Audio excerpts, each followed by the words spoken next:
Hello, my name is Bill Ristenpart. I'm a professor of chemical engineering and the director of the UC Davis Coffee Center. And today it's my pleasure to introduce to you two master's students, Melina Devoni and Tim Bensolito, who for the past several months have been working on a really exciting project about converting Cáscara, coffee cherry fruit, which is typically discarded and composted and basically a waste product. They've been figuring out how to convert it into a delicious food product. Hi, I'm Mel. So Tim and I are going to show you step by step how to make the Cáscara jelly, which is our original recipe using just 3 ingredients: the Cáscara, sugar, and lemon. Our goal by the end of this video is that you'd be able to replicate this recipe as long as you have access to fresh coffee cherries. First, gather your ingredients and equipment.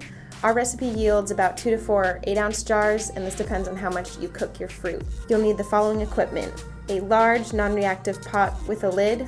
You'll need a medium non-reactive bowl. You'll need a cloth or fine metal strainer, whisk or spatula, tongs, any sort of timer, jars, a water canning rack or steamer basket, a citrus zester, a high heat source, a food scale, measuring cups, measuring spoons, a metal fork and spoon, a clear cup, dish soap, isopropyl alcohol, which is rubbing alcohol, a candy thermometer is optional, a pH meter or Brix meter are also optional. This recipe yields about 1.5 cups of pectin. To make the pectin, first remove the citrus zest with a zester, vegetable peeler, or knife. And next, you juice the lemons, saving the juice for later. Remove the remaining flesh from the inside of the lemon. You're only left with a white pith. Chop this finely and weigh it. In a pot or bowl, combine the chopped pith with the lemon juice and let it stand for 2 hours. Next, add the water and let it stand for at least another hour or even up to overnight. Bring the mixture to a boil over high heat. Reduce the heat and simmer for 15 minutes. Then remove it from the heat and let it cool. Strain it through the jelly bag or your strainer, save the liquid, and discard the solids. Check that it is concentrated enough with the alcohol test that we will explain next. This ensures that the pectin strength before making the jelly. To do this, add 1 teaspoon of pectin to 1 or more tablespoons of isopropyl alcohol. Gently stir the mixture so that all the juice comes into contact with the alcohol. Let it stand for 1 minute or more. The pectin should form a gelatinous mass that can be picked up with a fork. If the pectin clumps into small particles, it's not sufficiently concentrated for jelly making yet. Now we can prep the jelly. First, importantly, you must thoroughly wash all the equipment with hot water and dish soap. You've already prepared the citrus pectin at this point, and you have already juiced the lemons that you need for the jelly. And optional for those of you taking a more scientific approach to this recipe is to calibrate and test the pH and Brix meters. To sterilize the equipment, boil the jars without the lids and appropriate equipment for at least 10 minutes. Then place on a sanitized surface. Now we are ready to make the jelly. In a large pot, add the Cáscara plus 2 cups of water, or about enough that only 1/4 of the fruit protrude above the water, and bring this to a boil over high heat with the lid on at first. Once boiling, remove the lid and reduce to a simmer. Let it simmer for 10 to 20 minutes or until the fruit loses most of its color. Meanwhile, mash the Cáscara often and stir occasionally with a whisk or large utensil. Don't overcook the Cáscara. If you see the bottom of the pot, too much water is evaporated. Next, we'll have to strain the juice with a dampened jelly cloth, strainer, or cheesecloth. After which, you compost the spent Cáscara, and the fruit should have a pale color and taste very bitter.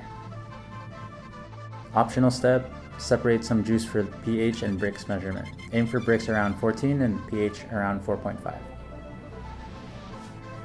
Measure the juice yield in cups.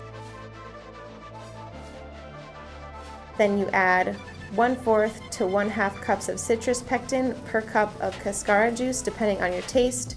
I prefer 1/2 cup of pectin per cup of Cáscara juice. Add 5 to 10 tablespoons of lemon juice to reach an adequate acidity of pH 3.3 to 3.8, and this variation in the amount of lemon juice depends on how acidic your lemons are. After, weigh the juice mixture.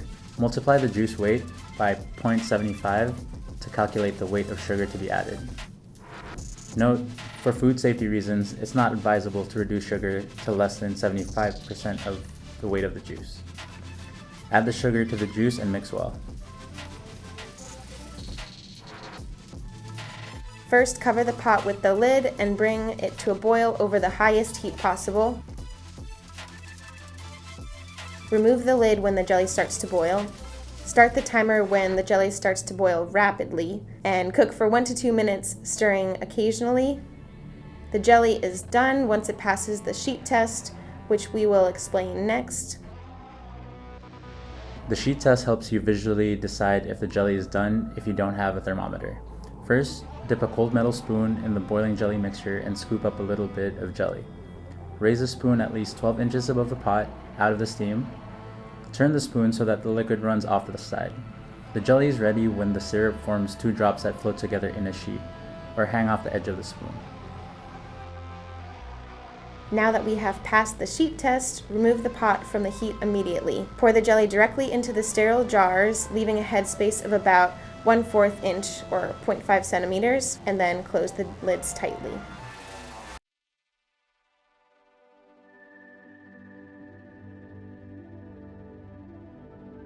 Now we have to sterilize the jars one last time with a water bath. First, you bring the full pot of water to a boil and then place the jars in a steamer basket or canning rack and lower into the boiling water. If you don't have either of these, like we don't, you can just put the jars straight into the pot and make sure that the water covers each jar completely. Boil for 5 minutes, then remove from the water with tongs.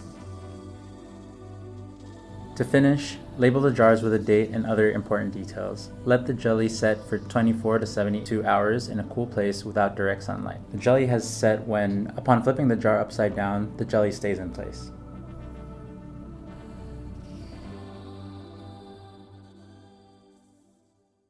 So now after all that hard work, it's now the moment of truth and we're going to taste the jelly. So who wants to go first? I'll do the honors.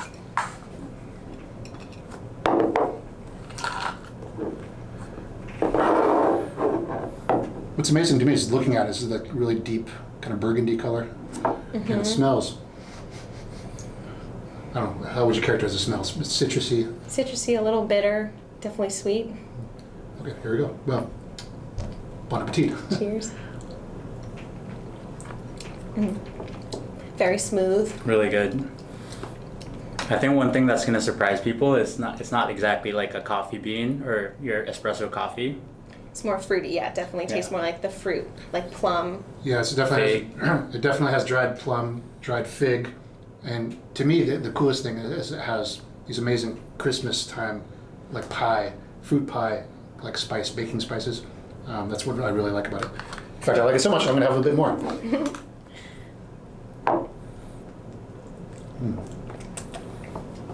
Really awesome. So it's amazing to me to take a waste product like the Cáscara and turn it into something amazing like this. So, Yeah, a value-added product from something that had zero value before. Awesome. Hope you guys enjoyed the video and good luck making your own.